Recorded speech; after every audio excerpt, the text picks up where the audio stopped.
the talk of today will be about data-driven input to state stabilization. And this is joint work with PhD Ailong Cheng and Professor Claudio De Persis from the University of Groningen. The outline of the talk is as follows. I'm gonna first give a problem formulation, and after that recall some background material so that we can move on to the results, which are divided in two cases, a biconvex and a convex case. And time permitting, I will illustrate those results on an example. Let me start with the problem formulation and a bit of motivation for this work. Designing control laws that are able to make nonlinear system input state stable with respect to exogenous inputs, among which the most common are actuator, process, and measurement disturbances, remain a non-trivial task even when a model of such a nonlinear system is available. And this so has been done in the literature by control Lyapunov function, for instance, using universal formulas approaches or backstepping. This task, however, becomes even less trivial if one does not have a model of the nonlinear system, but can only rely on some noisy data that are collected, that are generated and collected from such system. And the noise in these data points so intrinsically leads to a set of possible dynamical systems, among which the actual dynamical system that has generated the data is not distinguishable. And given this uncertainty, one would like to design a control law that ensures input to state stabilization of all the dynamical systems within this set. And in previous work, we have noted that nonlinear input-affine system with polynomial dynamics are so allow the design from data of a control law for asymptotic stability or robust invariance via sum of squares programs, and that these resulting sum of square programs are convex or biconvex. And let me mention about the relevance of this class of system, that polynomial dynamics can have universal approximation properties on compact sets, and also allow to use the powerful tools from SOS programs, which indeed have limitations, but provide some numerical / computational construction for the problems we're interested in within control theory. And so in this talk, the question is it possible for this class of nonlinear system to design from data a control law that achieves input to state stabilization? So the answer is positive, and it's the goal of this, so the core of this talk. And as a byproduct, these results have allowed for numerical construction of controller and ISS Lyapunov function also for the case when one has a model. And I'm gonna comment on that later on. The system that we consider, as I said before, is a nonlinear input-affine system, x dot equal f star of x, g star of xu, where the star denotes the actual system, which is unknown to us. And these f star and g star have polynomials as their elements. The assumption we make is that we know some function libraries, z and w, such that z of 0 is equal to 0. The elements of z and w are monomials of x, and for some unknown constant coefficient matrices a star, b star, f star can be written as the product of a star and z, and g star can be written as the product of b star w. we are in a database setting, so so these function libraries can contain more monomials that those that are actually present in F star and G star, and we do not know these rectangular coefficient matrices A star, B star. For instance, if we have these vector fields for F star and G star, we can write, let's say, F star as the product of this rectangular matrix A times a function library that is all composed of all monomials of degree 3. And the fact that, for instance, the monomial x2 cubed is not present in F star can be seen from having a column of 0 in the matrix A star as the last column. With this assumption, we can rewrite 1 in this form, which is the one that I'm going to use for the rest of the talk. We do not know A star, B star. The only information we have about the actual dynamical system is what we can collect from data. And collect information from data, we do an open loop experiment where data are generated in the presence of some noise D. They satisfy this relation, which is so x dot the derivative at some sampling time ti, and we have capital T sampling times from 0 up to t minus 1. So x dot at ti is equal to A star Z, the function library evaluated at x of ti, plus B star W evaluated at xti times uti, plus this noise D at ti. We measure the input U, the control input U, the state X, the state derivative X dot. We do not have access to D, to the noise D, and we only know about it that all these noise samples are bounded in norm by some positive number delta.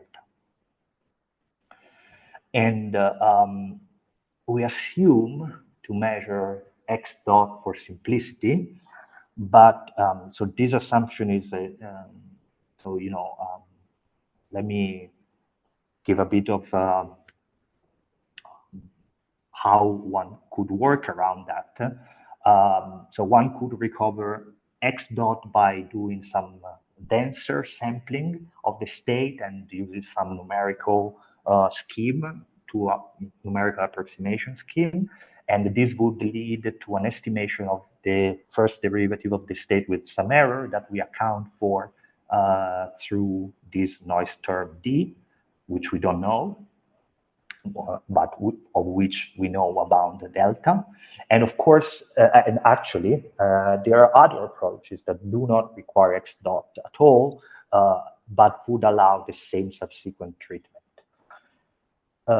Let me also mention that these sampling times T0 up to T capital T minus 1, they do not need to be uniform. So there is no need that these sampling times are uniformly spaced. And also, these data points need not to be collected from a single trajectory, which is particularly useful if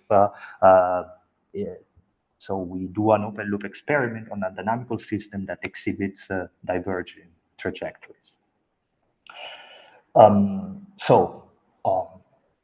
After telling you what the system under consideration is and what is the open loop experiment that we use for data collection, I'm gonna introduce this new ingredient, which is the set of the dynamical systems that are consistent with data. And to do so, recall that the data points satisfy this relationship that I commented before. So these correspond to collecting the data in the presence of noise. And we have assumption data, which gives us bound on the noise samples. The set of the matrices AB that are consistent with the ith data point given by sti x dot pi, and the instantaneous bound delta on the noise is given by this set ii, which is defined in this way. In other words, so this set intuitively corresponds to all the matrices A, B that could have generated the data point UTI, XTI, X dot TI for some disturbance delta that complies with the bound that we assume. And so one realizes that if so by comparing this expression here with the relation that the data satisfy for the actual disturbance D evaluated at the sampling time. Of course, if we do the intersection of all these sets II, we get a set of the matrices and the corresponding dynamical systems that are consistent with all the data points, which we call calligraphic I, and this I'm gonna call it the consistency set in the rest of the talk. We know also that because this assumption data holds, and therefore that because the noise samples acting during the experiment satisfy the bound, the true the matrices A, the coefficient matrices A star, B star that corresponds to the actual dynamical system belong to the set I, but the fact that there is noise in the experiments prevents from identifying this dynamical system unambiguously. So we cannot pinpoint what the actual dynamical system generating the data is. And this is in agreement with the area of the research area of set membership system identification. So the problem statement becomes, since we have no way to distinguish the actual dynamical system among all those that are in the consistency set I, to design a controller that enforces ISS with respect to exogenous inputs for all the dynamics in the set I. And we consider exogenous inputs, the most common ones that could appear in a closed loop systems, such as actuator disturbances W, process disturbances D, or measurement disturbances E. So our objective is, given the data points and the resulting consistency set, design a controller U such that for all the coefficient matrices in the consistency set, either one of these three closed loop systems is ISS with respect to the respective disturbance acting there. In the case of actuator disturbance, the disturbance W acts in an additive manner to the control action given by K of X. In the case of a process disturbance, the disturbance acts on all the components of the vector field. And in the case of a measurement disturbance, the controller does not have access to the true state X, but only to X plus the corrupting term, the measurement disturbance E. So this is, the problem we want to solve. And in terms of auxiliary/background material, I need, so I have three parts. So the first one is a refresher on ISS, where probably the vast majority of you can take a nap in the next 5 minutes because you will know about it. But just to be self-contained, let me recap the key notions that I'm going to use in the sequel. Well, first one, comparison functions. Class K function, so alpha is a class K function. If it is continuous, it's strictly increasing at 0 at 0. A class K is additionally a class K infinity function if so besides these three properties, it is defined from 0 plus infinity, and it grows unbounded as its argument grows unbounded. And beta is a class KL function if it is continuous, and it is class K in the first argument, and in the second argument is decreasing and approaches 0 as S, the second argument, grows unbounded. So we so consider this system x dot equal of xv, where x is the state, v is the input, and f at 0, 0 is equal to 0, and f is locally Lipschitz on its arguments, like our functions are, since we consider polynomial dynamics. The input functions, we take piecewise continuous bounded function that with the supremum norm defined as the sup over non-negative times of the norm of the signal of the input v. And so a system is input to state stable if there exists a class KL function beta and a class K function gamma, such that for each x circ and for each piecewise continuous bounded input, the solution to the system 2 for initial state equal to x circ and input v satisfies this bound in terms of KL and K function for all positive times. The key tool to certify input to state stability are ISS-Lyapunov function. And a function V is an ISS-Lyapunov function. It is continuous, differentiable, and if there exist four comparison functions for class K infinity functions, such that we have a sandwich bound on the V, namely V is lower bounded by alpha 1 norm of x and upper bounded by alpha 2 norm of x. And then we have a dissipation inequality on the derivative of V along solutions, namely the derivative of V along solution is upper bounded by minus alpha 3 norm of x plus alpha 4 norm of V.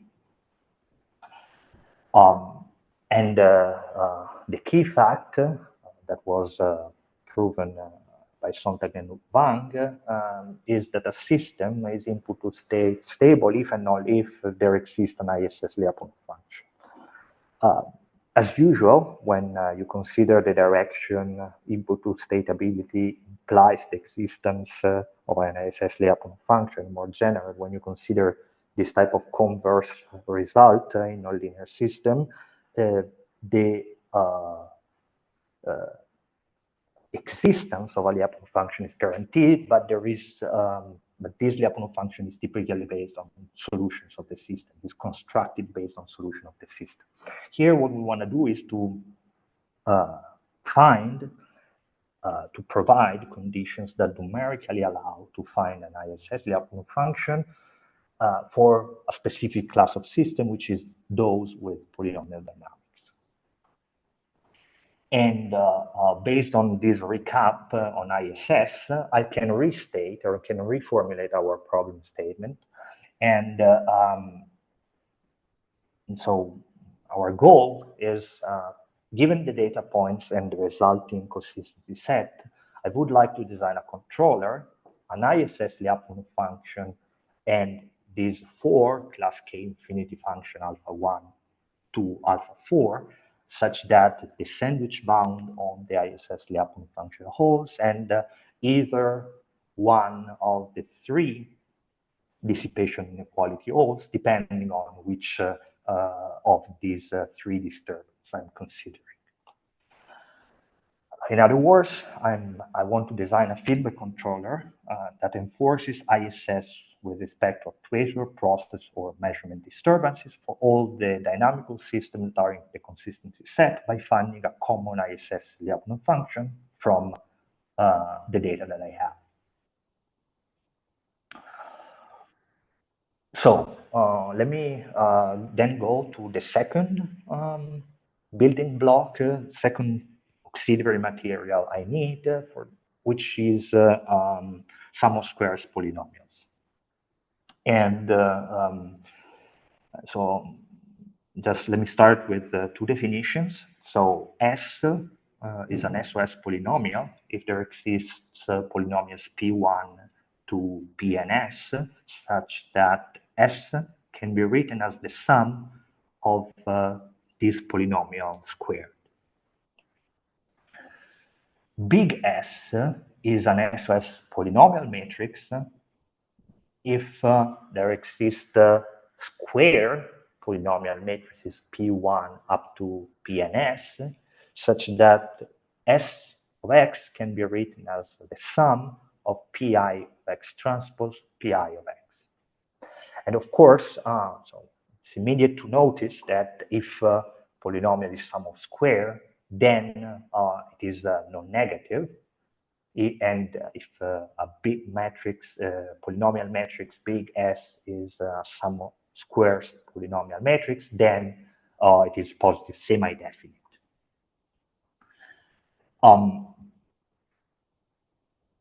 Why so do we care about the sum of squares instead of just going with standard positivity or positive definiteness?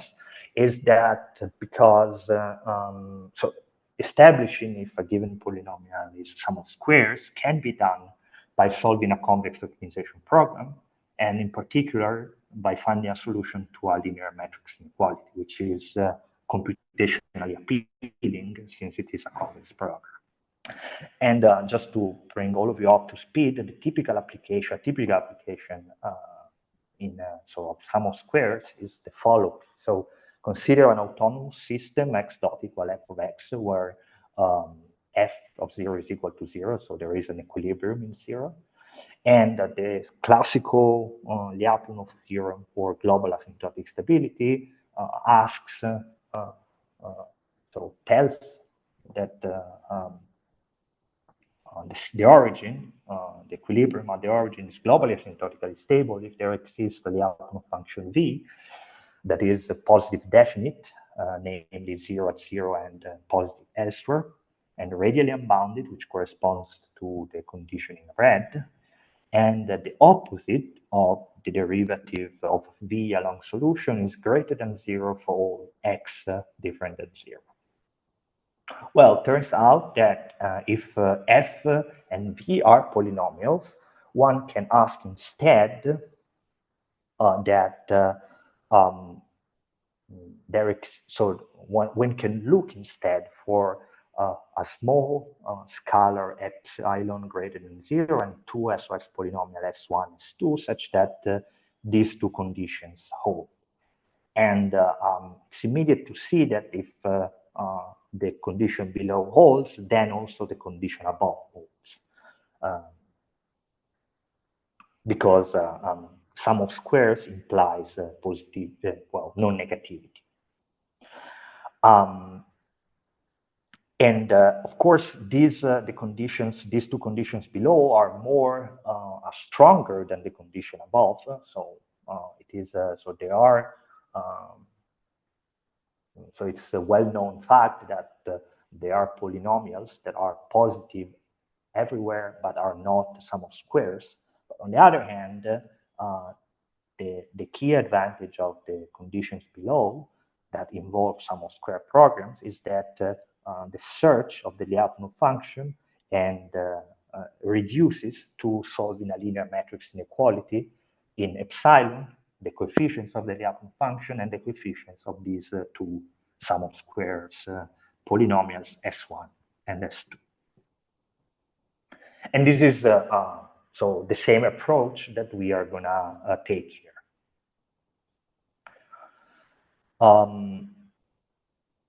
Last kind of background material is that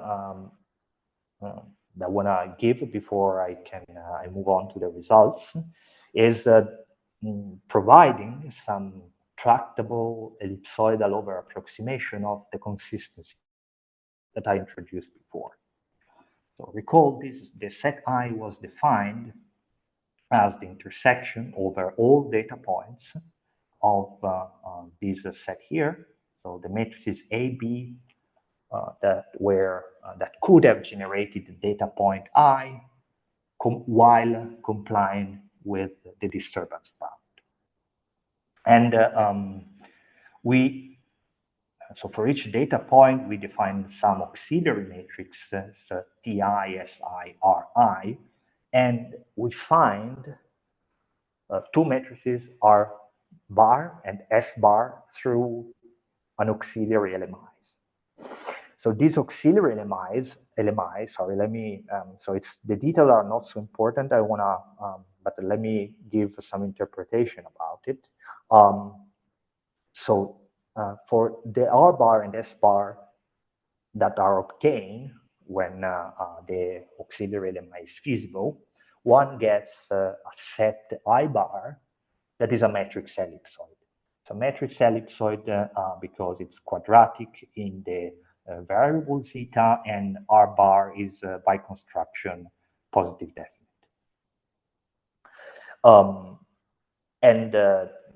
So we had the result previous work that so if R bar and S bar solve this auxiliary LMI, then the set I bar is a superset of the consistency set. We want to find this superset, this overapproximation I bar, because I bar as a matrix ellipsoid is more tractable than the consistency set I. And we have established before, based on the data generation mechanism, that because so that A star B star belong to the set I, and now we can say that they also belong to the set bar I, since thanks to this lemma. And in terms of interpretation of these auxiliary LMI, I want to mention that the objective function corresponds to the size of the matrix ellipsoid, which we want to minimize. So we want to find an overapproximation with the minimal size. I also want to reassure you about the fact that feasibility of this auxiliary LMI is mild, since we're gonna assume in the rest in the subsequent results that we were able to find R bar and S bar. So assuming that we can define R bar and S bar through the auxiliary LMI is true if one has so if this matrix here has full row rank. So if this matrix has full row rank, the auxiliary LMI is always feasible. And this matrix consists of evaluating the two function libraries Z and W corresponding to the data point. So here it's evaluated. So Z and W are evaluated at T0, and here so the last column they're evaluated at T minus 1, the last data point.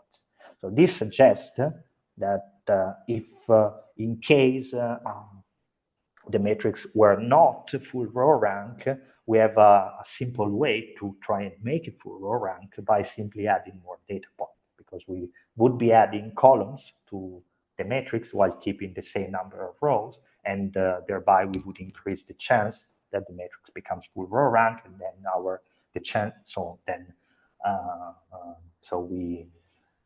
so as soon as this matrix is full row rank, the auxiliary LMI is feasible.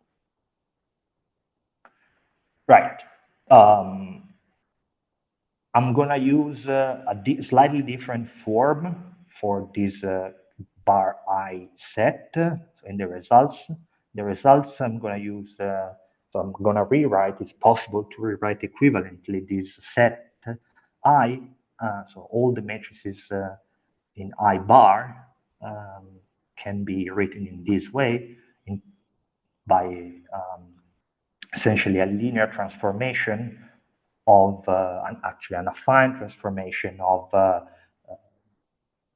the unit ball in terms of matrices, where so here this so we are considering y, so this is the induced 2 norm of the matrix y.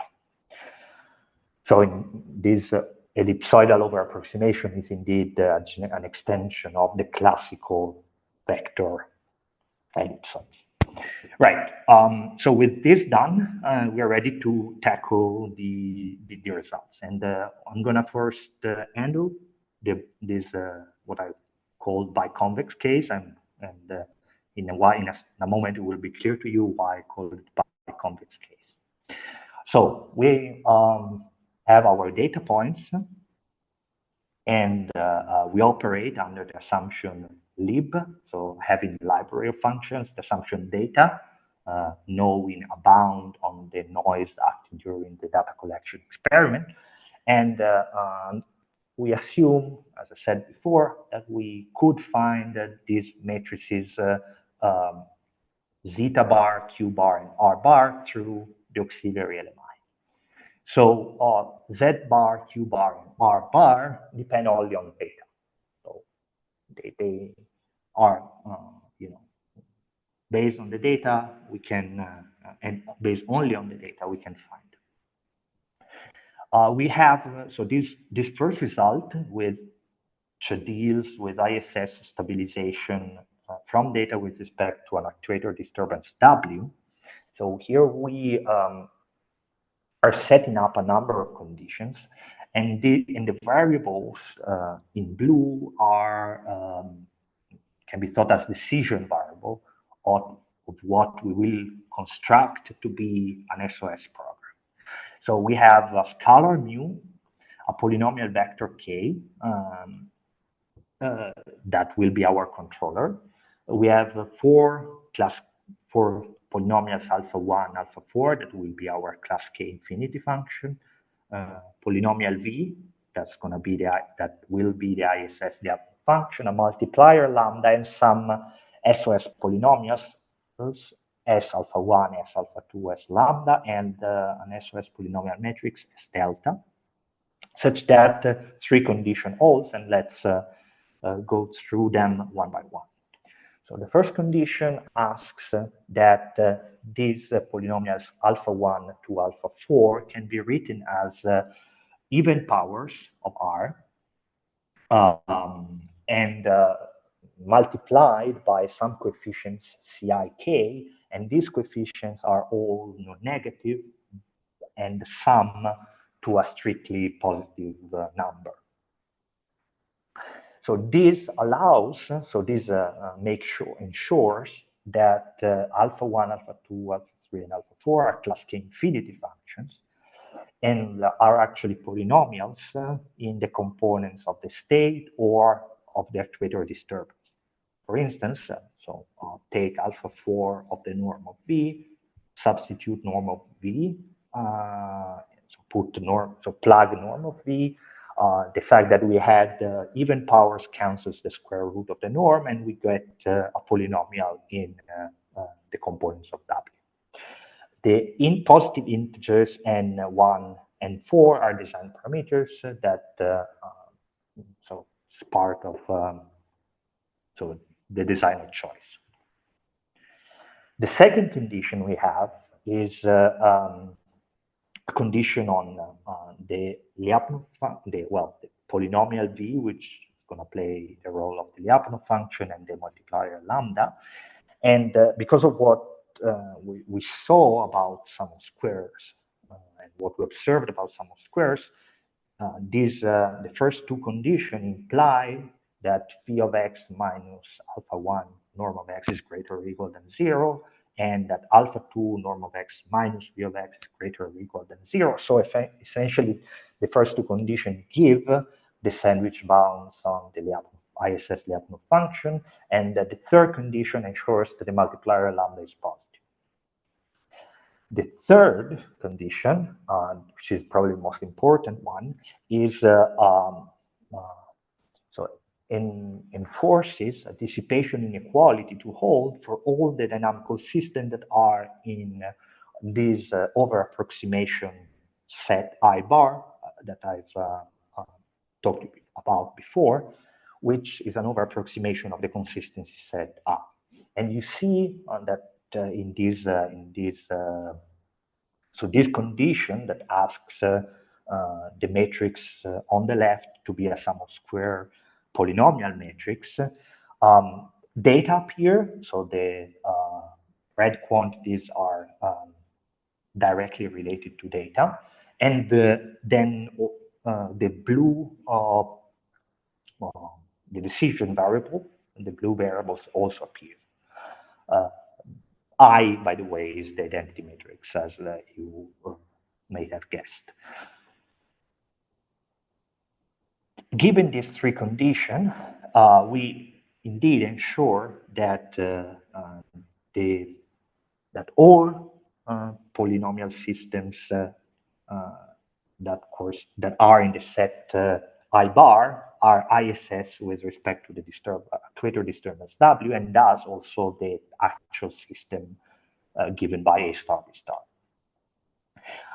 We have similar results also for the process disturbance and for the measurement disturbance that are, you know, conceptually analogous, and so I'm not going to go through the details about them. I just want to mention about the result about data-driven input state stabilization with respect to the measurement disturbance E, that this is quite relevant for event trigger control, because a vast portion of the literature on event trigger control assumes to have ISS with respect to the measurement disturbance E, and the existence, or actually the knowledge, of an ISS Lyapunov function. Besides, the comparison function alpha 3 and alpha 4 determine the trigger condition. And here, so thanks to this sum of square program that is given by these three conditions, and it is in the decision variables in blue. Well, thanks to this sum of square program, we are able to actually design an ISS Lyapunov function and the comparison functions that are needed can be used in event triggered control schemes. So let me give some general comments about this first batch of results. So the obtained sum of squares programs are biconvex, meaning they contain a product of the decision variables V, K, and lambda. And you can see it in the third condition, where you have the product of V, or actually the gradient, the gradient of V, and K, and you have a product between lambda and K, this other element of this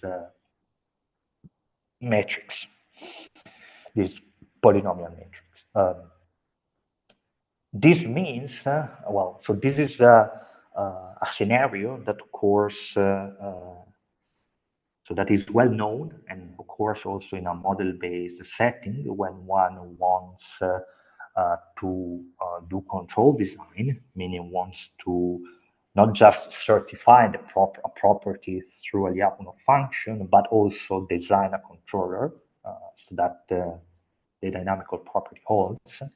And as in the model-based case, we adopt an alternate approach where we first fix the variable k, so that after fixing k, the sum of square programs become convex in the remaining variables and can be solved efficiently.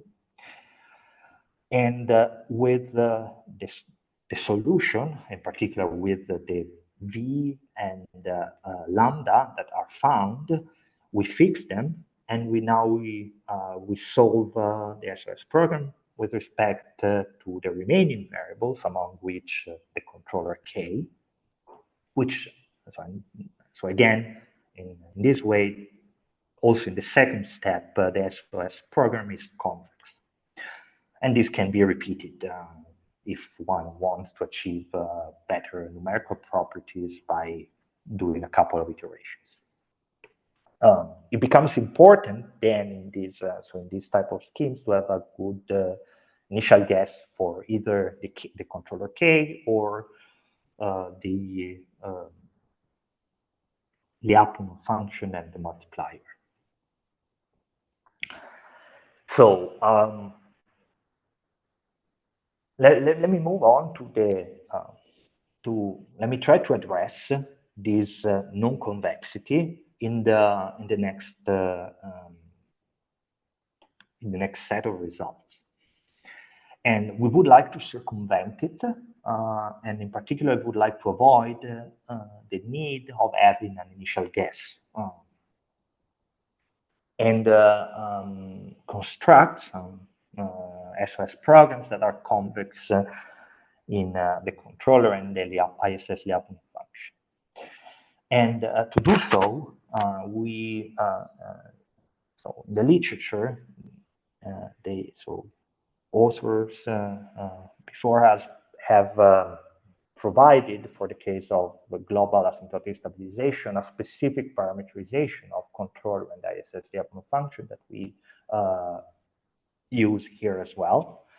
And this is particularly the specific parameterization of the controller through a polynomial matrix Y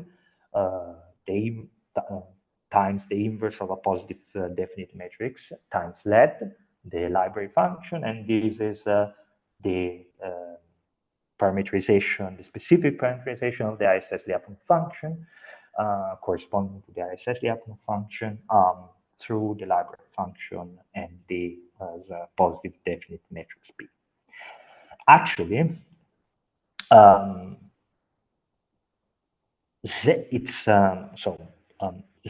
the library function Z, may have relatively many monomials because we need to match all the monomials that are in the actual vector field F star.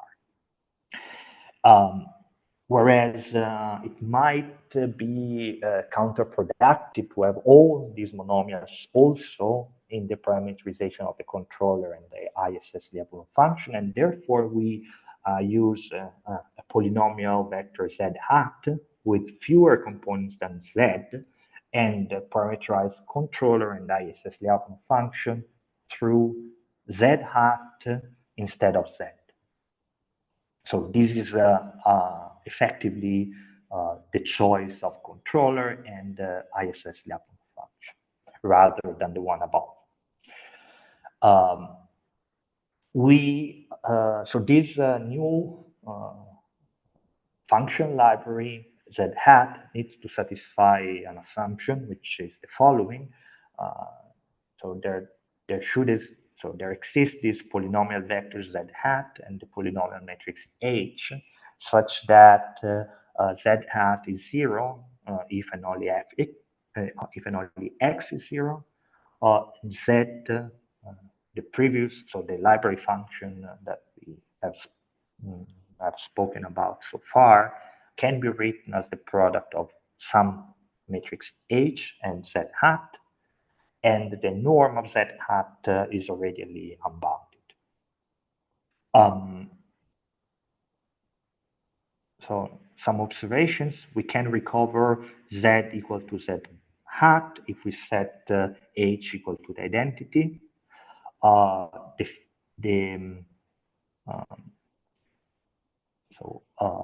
It is easy to satisfy the requirement of writing Z as the product of H and Z hat if simply by taking X as part of the vector Z hat, and the choice of H is not unique. Let's see an example.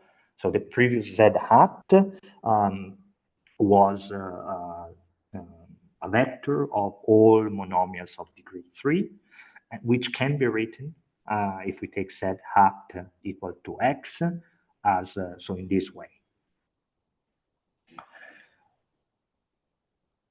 So this leads me to the convex counterpart of the result that I was discussing before. So we start from the same data points, and under the assumption on the library functions z and w, z at, and the assumption of data, we find these matrices z bar, q bar, and r bar through the auxiliary element. So now we set up a different SOS program, and in the decision variable in blue, and we have again three conditions, where the first one involves matrices, and so being able to write these matrices gamma 3 and gamma 4, these polynomial matrices in this way, it's analogous to the previous condition that alpha 3, alpha 4 were class K infinity function. Then we have again this condition on this multiplier lambda, which is needed in the proof to complete a square, essentially, that guarantees that the result holds for all the matrices in the consistency set. And finally, we have again a dissipation inequality that needs to hold for all the dynamical, so that enforces that the Lyapunov function for which we use the specific representation the slide before, is actually a common Lyapunov function for all the dynamical systems in the set I bar. And now you can see that there are no longer products between variables in blue, meaning that the decision variable here is p, y, that are, so there is no other, which are not multiplied by some other decision variable, gamma 3, lambda, and so on. This has effectively become a convex sum of square program.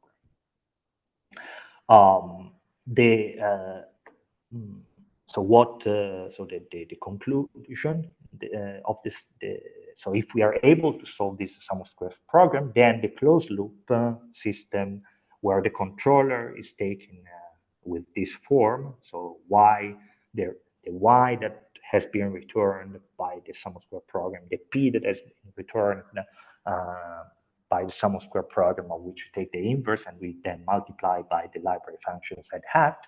Well, this closed loop system is ISS with respect to the actuator disturbances for all robustly with respect to the set I bar, and in particular then for the actual dynamical system, which we do not know.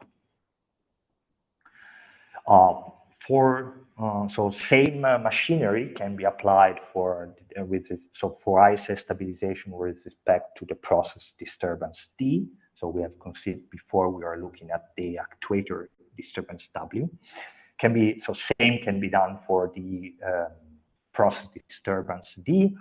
Unfortunately, we are not sure the same can be done about the measurement disturbance C, and the main technical difficulty here is that if we are in the case of measurement disturbance, the controller does not have access to X, but only to X plus E.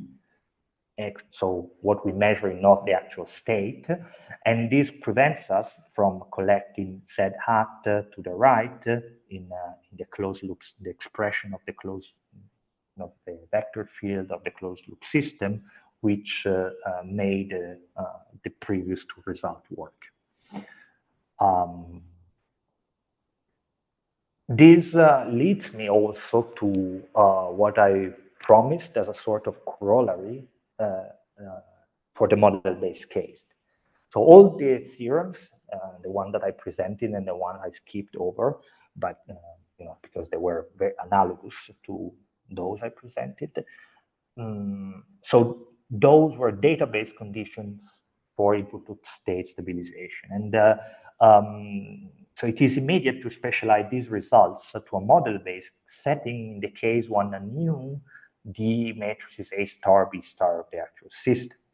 And for instance, here it's reported for completeness, but I'm not going to go into the details, how one would formulate a convex SOS program to guarantee ISS stabilization with respect to the actuator disturbance W, where you see here, so it's a model-based result, so we assume we know the actual matrices A star, B star, which is actually not our main interest. So we were interested in the database result, but so I think it's good to make this observation because at least for the class, specific class of nonlinear input-affine system, this provides a numerical construction of controller and ISS Lyapunov function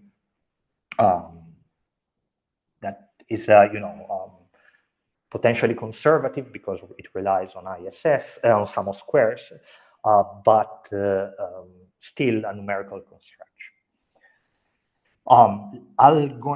Since I'm see that my time is quite, so it's almost up, and actually I'm a bit late, I'll skip the example and directly moving on to the, to the conclusions. In particular, I want to say, brief word about these biconvex and convex programs, these two approaches that were the first and the second part of our results. So in the case of the biconvex programs, the ISS Lyapunov function is any polynomial, whereas in the convex ones, we needed to have convexity of the resulting of the final SOS program, we needed to parameterize the ISS Lyapunov function in a peculiar way that is reported here, and the same for the controller. So we are restricting the search space to this specific parameterization. On the other hand, the biconvex program rely on an initial guess to deal with the product of decision variable in the alternate way I mentioned. So all in all, the two approaches have each their advantages and disadvantages. In terms of conclusions, so with the noise data that we got from an open loop experiment on this nonlinear input-affine system with polynomial dynamics, we characterized all dynamical systems that are consistent with data, robustly with respect to all these dynamical systems. We obtain conditions for input-to-state stabilization with respect to common exogenous signals. And these conditions take the form of sum of squared programs and allow to construct numerically a feedback controller, an ISS Lyapunov function, and comparison functions. That's all for me. Thank you all very much